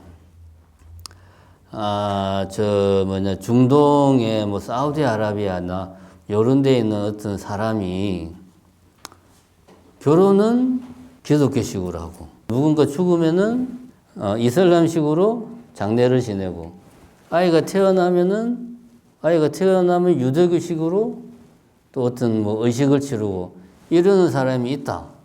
이슬람에서는 생각 자체를 못하죠. 그죠? 같은 이슬람끼리도 뭐 시아파하고 수니파하고 그냥 서로 그냥 꼴을 못 봐가지고 치고받고 싸우는 판에 일상생활에서 다른 종교 들어오는 것은 용납이 안 돼요. 이런 다중적인 신앙 형태가 우리나라와 일본의 특징입니다. 일본도 우리하고 같은 맥락이에요. 왜 이런 게 생기느냐? 우리나라나 일본이 비정상이고 서구나 이슬람권이 정상이냐? 제가 볼 때는 그건 아닌 것 같아요. 우리가 흔히 말하는 아브라함교 하면은 이슬람교, 기독교, 유대교가 포함된 게 아브라함교잖아요. 아브라함교 중심으로 보면 우리나라나 일본은 이해할 수 없는 사람들이에요. 근데 큰 전체적으로 보면 오히려 아브라함교 계통이 너무나 편협한 거죠. 종교적인 어떤 스타일이나 모든 면이 획일적이고 편협한 거지 우리가 비정상이 아니에요. 우리는 이런 모습이 있고 실용적이고 현실적인 신앙 형태를 가지고 있는 거고 이쪽은 뭔가 좀 전지전능한 좀 신중심적 사고 생활 속에 그것이 아직 뿌리 박고 있는 거고 이쪽 중심으로 우리를 볼 필요는 없다. 그런데 동아시아 중국도 보면 좀 비슷하죠. 지금 중국하고 대만은 조금 다릅니다. 지금 중국은 공산주의가 50년, 60년, 70년 가까이 집권하다 보니까 사실 종교가 모든 종교가 일정 기간 동안 단절이 됐어요. 그리고 중국 같은 경우는 처음에는 불교를 종교로서 과거에 내세우다가 통치의 필요성에 의해서 유교가 또 전면에 나서기도 했다가 도교도 있고 중국도 보면 좀 짬뽕이에요. 상당히 실용적이고 현실적이라 우리하고 좀 비슷한 측면이 있어요. 근데 이제 현대사가 우리하고 많이 다르다 보니까 지금은 좀 모습이 다르죠. 그래서 지금은 뭐라고 딱 말할 수가 없는데 어쨌든 우리가 이런 아브라함교 중심의 종교관을 가지고 우리나 일본을 재단할 필요는 없다. 이런 다중적인 신앙 형태가 비정상이 아니다. 우리 이쪽의 어떤 특징이다. 이렇게 보면 됩니다. 그럼 이것이 우리나 일본의 불교에 어떤 영향을 미쳤냐 하면은 불교가 민간신앙을 수용하는데 이런 다중적 신앙 형태, 이런 정서가 제가 볼 때는 큰 역할을 했죠. 그렇게 어떤 필요하면은 뭐 기우제도 지내고 필요하면은 유교로 뭐 제사도 지내고 이렇게 하다 보니까 불교 안에 민간신앙이 들어오는 것에 대해서 그렇게 거부감이 없는 거죠. 다중적 신앙 형태가 일반적으로는 이 사회에서는 기본적으로 깔려 있으니까. 그래서 불교가 민간신앙을 자연스럽게 수용을 했다 하는 어떤 측면이 있고, 두 번째는 우리나라 같은 경우는 특수하게 중국은 불교가 탄압을 받을 때 극심하게 일시적으로 팍 이렇게 이제 탄압을 받았어요. 완전히 불교를 그냥 회불, 아예 그냥 불교를 뿌리로 뽑는 그냥 그런 식으로 막 탄압을 했는데 조선시대는 그러지는 않았어요. 그죠? 조선시대, 근데 대신 500년 동안 지속적으로 불교가 천대를 받았죠. 민간신앙과 더불어서. 그러니까 어떤 막 완전히 뭐 절이 불타고 스님들을 죽이고 막 중국같이 그렇게는 안 했는데 이게 오랜 시간 동안 천대를 받다 보니까 불교가 서서히 쉽게 말하면은 우리나라 같은 경우는 이제 뒤로 갈수록 불교의 질이 좀 떨어졌죠. 그런 데다가 또 민간신앙도 조선시대 사대부들이 보기에는 미신이니까 같이 천대를 받은 거죠. 천인으로 이제 천민으로 천대를 받으니까 자연스럽게 불교와 민간신앙이 또 가까워지는 그런 거를 조선시대라는 사회가 조성을 한 거죠. 그래서 불교는 마이너 종교로서 우리나라에서 조선시대 500년을 거치면서 마이너 종교로서 자리를 잡았고 자연스럽게 민간신앙과 이렇게 뒤섞이는 그런 결과를 초래했다. 그래서 지금 우리 불교가 보면 민간신앙을 이렇게 수용을 하고 있다. 그것 자체가 뭐 좋다 나쁘다를 떠나서 어떤 역사적인 산물이다. 뭐 이렇게 봐야 되죠. 요 지점이 이제 불교 속에 있는 민간신앙을 이해할 때는 조선시대를 경과하면서 우리나라에 정착된 하나의 모습이다 하는 측면, 그 다음에 우리나라나 일본 같은 경우에 가지는 어떤 다중적인 신앙 형태가 어떤 정서적인 바탕을 또 이루었다. 그런 요소로 해서 불교 속에 민간신앙이 자연스럽게 들어왔다. 그래서 굳이 이런 아브라함교적인 좀 획일적인 관점으로 왜 불교 안에 이런 칠성신앙이나 산신신앙이 있느냐? 이건 불교가 아니니까 배척해야 돼. 굳이 그럴 필요는 없지 않냐. 이것도 하나의 살아온 우리의 모습이다. 이렇게 저는 뭐 정리를 하고 싶어요. 굳이 내가 이거는 불교가 아니다 하면 저도 할 말은 없죠. 불교 아닌 거 맞으니까. 근데 굳이 그럴 것까지는 없다. 그 다음에 일반인 이제 전통적인 뭐 민간 전통 뭐 명절이나 세시풍속 이런 것들이 불교에서 계속 이어지는 것은 또 다른 측면이 있습니다. 예를 들면 동지라든가 뭐 7월 7석이라든가 입춘이라든가 이런 것들은 정말 불교하고는 아무 관련이 없어요. 입춘하고 불교하고 무슨 관련이 있네, 그지? 전혀 없습니다. 이런 것들은. 7월 7석도 연결고리를 만들려고 해도 없어요.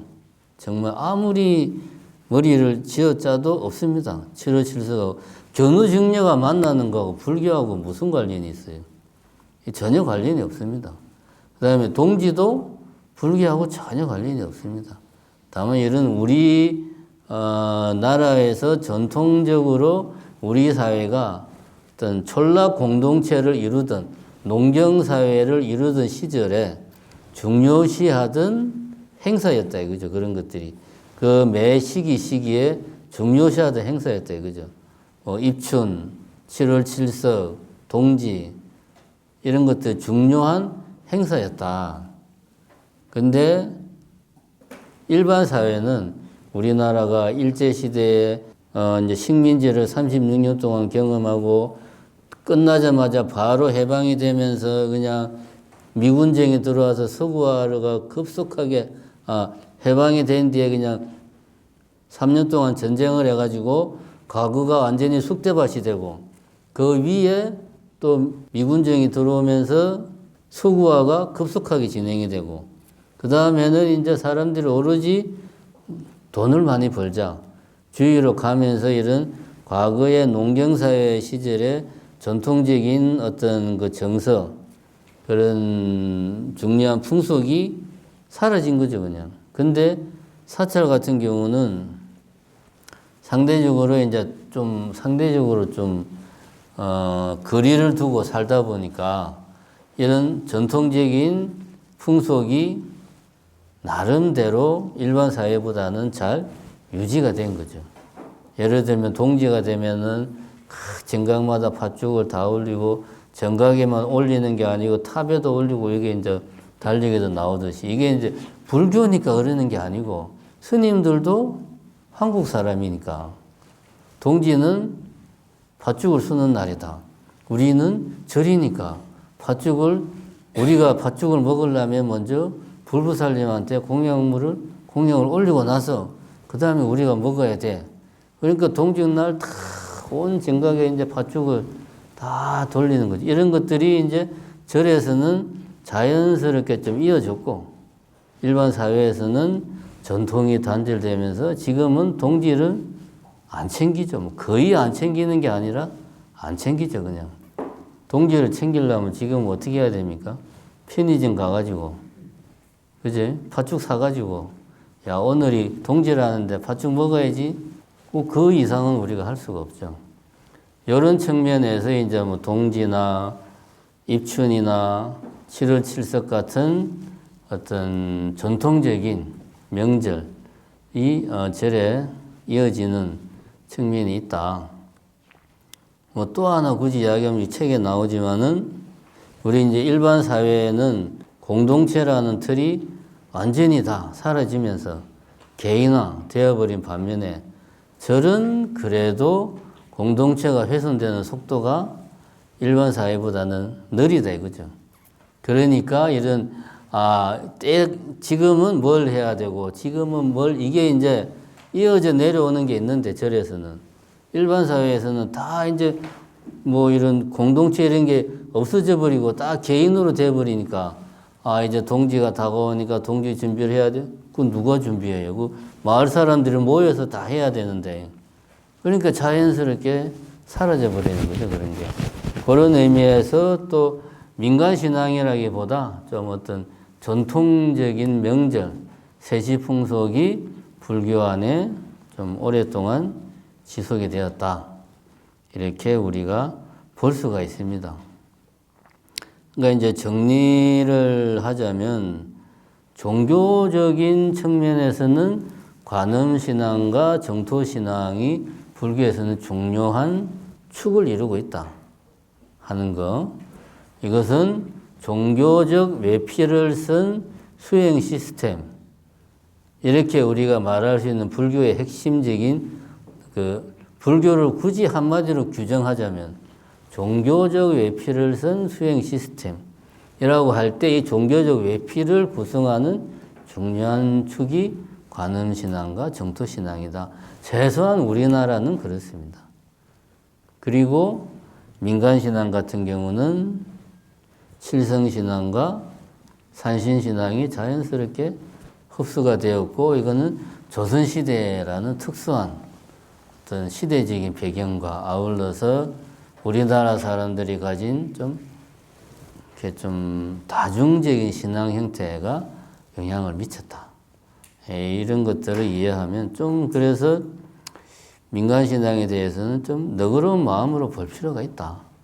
이런 생각이 들고 그 다음에 이제 세시풍속 뭐 전통적인 명절 같은 경우는 민간신앙, 칠성신앙이나 산신신앙 같은 경우 어떻게 보면 좀 이런 토속신앙적인 측면이 강하거든요.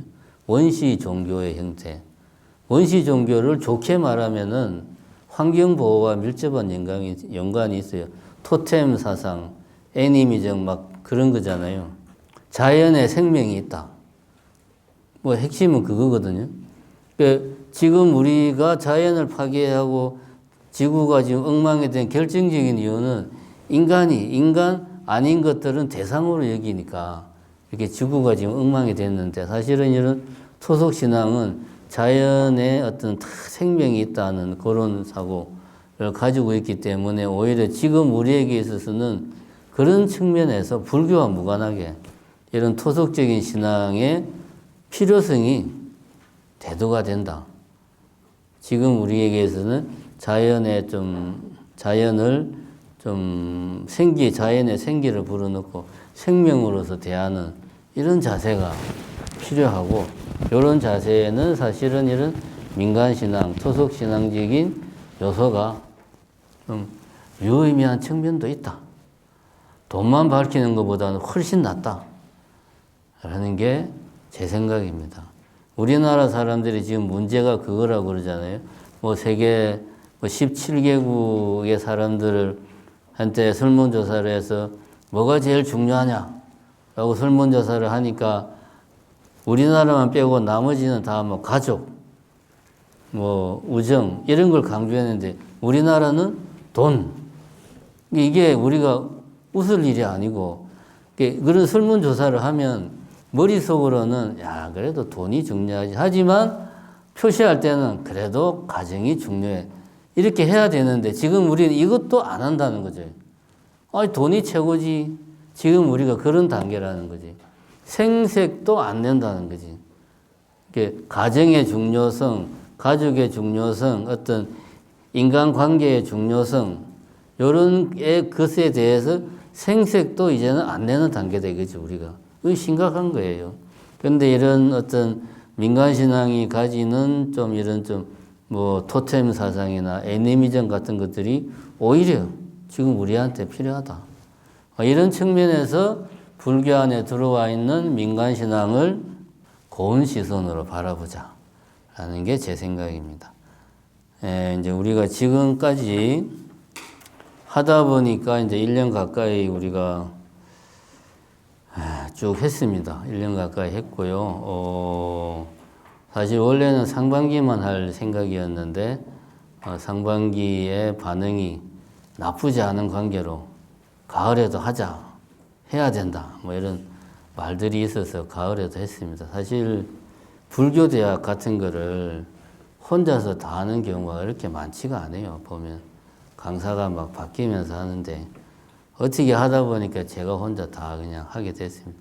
상반기 때는 조금 뭐 다른 강사들도 있었는데 지금 지나고 보면 아까도 뭐 잠깐 차 마시면서 그런 이야기 했는데 하반기에 사실은 제일 중요한 불교의 핵심 교리를 했어요. 우리가 초기 불교, 아비달마 불교, 중간 사상, 유식 사상, 뭐 열애장 사상, 아비달마 불교, 중간, 유식, 요게 이제 사실은 핵심이고, 초기 불교, 아비달마, 중간, 유식이 불교 교리의 핵심입니다.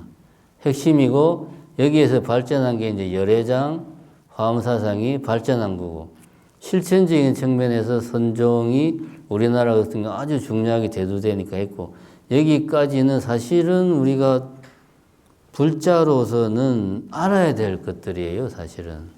그런데 어렵다는 이유로 멀리합니다. 또 봐도 뭔 소리인지 모르고. 그런데 나중에 여러분들이 기도의 이유 책을 다시 보시면 예를 들면 뭐 관음신앙 이야기나 뒤에 이제 뭐 이렇게 기복신앙 이야기나 이런 내용들을 자세히 보면 열애장 사상이나 화엄 사상의 내용 그냥 그 내용입니다. 좀 쉽게 풀어 쓴 거지.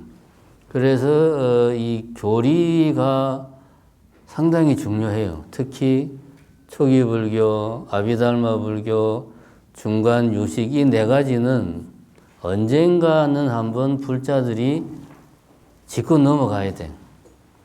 그런데 우리가 이걸 어렵다는 이유로 회피하면 안 됩니다.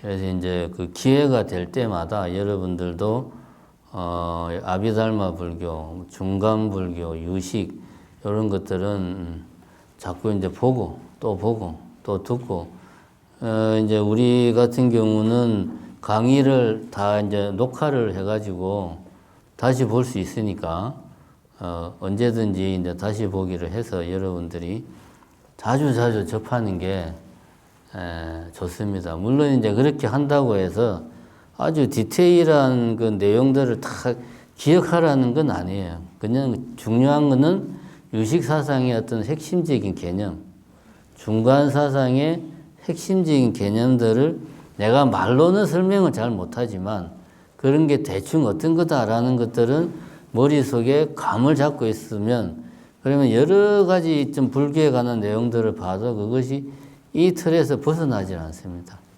그래서 이게 상당히 중요하다. 그리고 어쨌거나 우리가 마지막은 어떤 실천적인 부분으로 마무리를 하는 것에 대해서도 좀 나름대로 저는 의미 있다고 생각을 하고요. 여러분들이 이제 일단은 뭐 올 한 해 과정은 끝났습니다만은 이후에도 본인이 할 수 있는 실천을 꼭 하자. 뭐 예를 들면은 천수경을 뭐 매일 독송을 한다든지 건강경은 좀 기니까 뭐 하여튼 천수경을 독송을 한다든가 뭐 이런 좀 나름대로 짧게 하루에 몇 분이라도 명상을 한다든가 뭐 이런 좁은 의미의 수행을 좀 일상화하는 그런 습관을 길렀으면 좋겠습니다. 그리고 이제 마지막으로 뭐 어쨌든 내년에도 이런 불교 아카데미를 하는 것에는 원칙적으로 이제 변함이 없고요. 아까 이야기했듯이 어떤 교과 과정을 가질지는 아직 뭐 구체적으로 확정된 건 없지만 내년에도 할 겁니다. 그래서 뭐 여러분들 한 번 더 듣고 싶다 하시는 분들 한 번 더 들으시고 그래도 뭐 오히려 좋으니까요. 그렇게 하시기 바랍니다. 1년 동안 다들 고생 많으셨습니다. 수고하셨습니다. 예. 자, 마지막으로 보왕산매론을 같이 읽고 끝내도록 하겠습니다. 보왕산매론. 몸에 병 없기를 바라지 마라. 몸에 병이 없으면 탐욕이 생기기 쉽나니 그래서 승인이 말씀하시되 병고로서 양약을 삼으라 하셨느니라. 세상살이에 곤란 없기를 바라지 마라. 세상살이에 곤란이 없으면 업신여기는 마음과 사치한 마음이 생기나니 그래서 승인이 말씀하시되 근심과 곤란으로서 세상을 살아가라 하셨느니라. 공부하는데 마음에 장애 없기를 바라지 마라. 마음에 장애가 없으면 배우는 것이 넘치게 되나니 그래서 승인이 말씀하시되 장애 속에서 해탈을 얻으라 하셨느니라. 수행하는데 마가 없기를 바라지 마라. 수행하는데 마가 없으면 서원이 굳건해지지 못하나니 그래서 승인이 말씀하시되 모든 마군으로서 수행을 도와주는 벗을 삼으라 하셨느니라. 일을 꾀하되 쉽게 되기를 바라지 마라. 일이 쉽게 되면 뜻을 경솔한 데 두게 되나니 그래서 승인이 말씀하시되 여러 겹을 겪어서 일을 성취하라 하셨느니라. 친구를 사귀되 내가 이롭기를 바라지 마라. 내가 이롭고자 하면 의리를 상하게 되나니 그래서 승인이 말씀하시되 순결로서 사귐을 길게 하라 하셨느니라. 남이 내 뜻대로 순종해 주기를 바라지 마라. 남이 내 뜻대로 순종해 주면 마음이 스스로 교만해지나니 그래서 승인이 말씀하시되 내 뜻에 맞지 않는 사람들로서 올림을 삼으라 하셨느니라. 공덕을 베풀려면 과보를 바라지 마라. 과보를 바라면 도모하는 뜻을 가지게 되나니 그래서 승인이 말씀하시되 덕 베푼 것을 헌신처럼 버리라 하셨느니라. 이익을 분에 넘치게 바라지 마라. 이익이 분에 넘치면 어리석은 마음이 생겨나나니 그래서 승인이 말씀하시되 적은 이익으로서 부자가 되라 하셨느니라. 억울함을 당해서 밝히려고 하지 마라. 억울함을 밝히면 원망하는 마음을 돕게 되나니 그래서 승인이 말씀하시되 억울함을 당하는 것으로 수행하는 문을 삼으라 하셨느니라. 이와 같이 막히는 데서 도리어 통하는 것이요 통함을 구하는 것이 도리어 막히는 것이니 이래서 부처님께서는 저 장애 가운데서 보리도를 얻으셨느니라. 요즘 세상에 도를 배우는 사람들이 만일 먼저 역경을 견디어 보지 못하면 장애에 부딪힐 때 능히 이겨내지 못해서 법왕의 큰 보배를 잃어버리게 되나니 그래서 승인이 말씀하시되 장애에 부딪혀 역경을 이겨내라 하셨느니라. 네, 수고하셨습니다.